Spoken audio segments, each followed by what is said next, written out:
Bismillahirrahmanirrahim. Assalamualaikum warahmatullahi wabarakatuh. Alhamdulillah, alhamdulillahilladzi hadana li hadza wa ma kunna linahtadiya laula an hadanallah.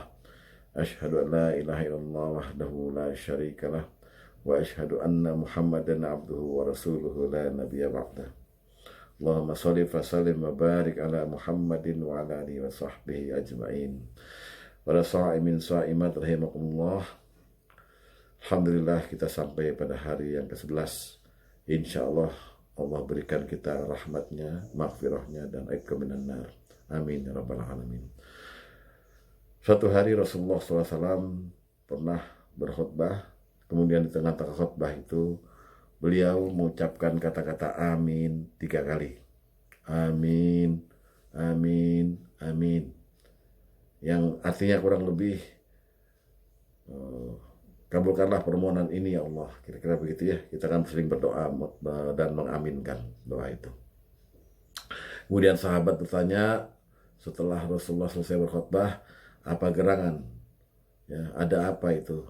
Peristiwa kok di tengah-tengah khutbah tanpa ada perkataan pendahuluan dan kemudian tanpa ada perkataan di akhirnya, Rasulullah tiba-tiba mengucapkan amin 3 kali.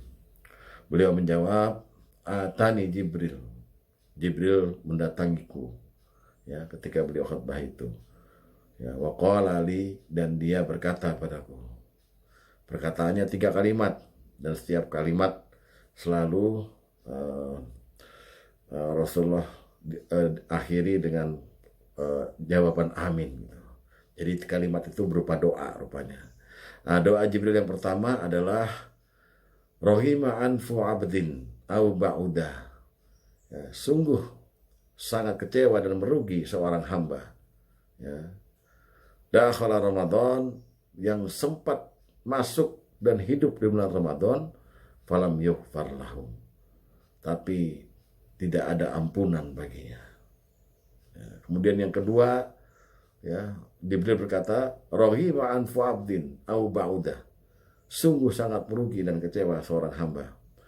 Adraka walidayhi, ya, au ahadahumma, ya, yang sempat hidup bersama kedua orang tuanya atau salah satu di antara mereka, lam yudakhilhu jannatan, tapi keberadaan orang tuanya itu tidak membuat orang itu bisa masuk ke dalam surga Allah. Lalu Rasulullah mengucapkan amin. Begitu pula di kalimat pertama tadi. Terakhir Jibril berkata, ya, Rohima anfu abdin. Sungguh sangat kecewa dan merugi seorang hamba. Ya, au ba'uda, dan kecewa dan merugi seorang hamba. Zukirat indahu, disebut namamu ya Muhammad, ya. Falam yusalli alaika, tapi dia tidak bersalat padamu. Nah, untuk pertemuan ini kita bahas saja perkataan Jibril yang pertama, Rohima anfu abdin au ba'uda, sungguh sangat merugi dan kecewa seorang hamba. Ya, dakhala Ramadan, masuk ke dalam bulan Ramadan, falam yughfar lahu, tapi dia tidak diampuni. Nah, sha'imin sha'imat rahimakumullah, ternyata salah satu ukuran keberhasilan Ramadan seseorang itu adalah dia bisa diampuni oleh Allah. Keluar bulan Ramadan, masuk bulan Syawal, bukan berarti dia suksesnya dilihat dari punya baju baru, punya THR, ya. Tapi bagaimana dia bisa berstatus diampuni oleh Allah. Sehingga dalam hadis lain disebut kawaladuthu ummu, seperti dia laksana dilahirkan oleh ibunya kembali tanpa dosa. Nah, bagaimana kita mengukur diri kita ini ketika nanti di malam takbiran misalnya, kemudian di saat kita sholat id, ya, berarti kita sudah keluar dari bulan Ramadan, meninggalkan bulan Ramadan, masuk bulan Syawal. Apakah status kita itu diampuni atau tidak? Bagaimana cara mengetahuinya gitu? Kita tidak pernah bisa mengetahui itu, ya, apabila kita tidak diberitahu oleh yang berhak, ya, memberitahu kita, yaitu Allah Subhanahu wa Ta'ala. Oleh sebab itu, untuk mendekati ke arah tahunya kita bahwa kita sudah diampuni dosa-dosa kita dan bersih kembali ketika bulan Syawal, maka perlu kita mengambil langkah-langkah kasat, usaha, dan ikhtiar memilih jalan terbaik untuk bisa diampuni.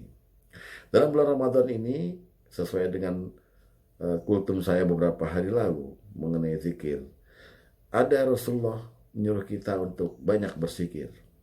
Ya, di dalam Ramadan ini ada 4 zikir itu yang didengungkan Rasulullah. Salah satunya adalah bagaimana kita berzikir itu sesuai kebutuhan kita diampuni ini, yaitu kita banyak-banyak minta ampun kepada Allah dan juga banyak-banyak minta perlindungan kepada Allah dari api neraka.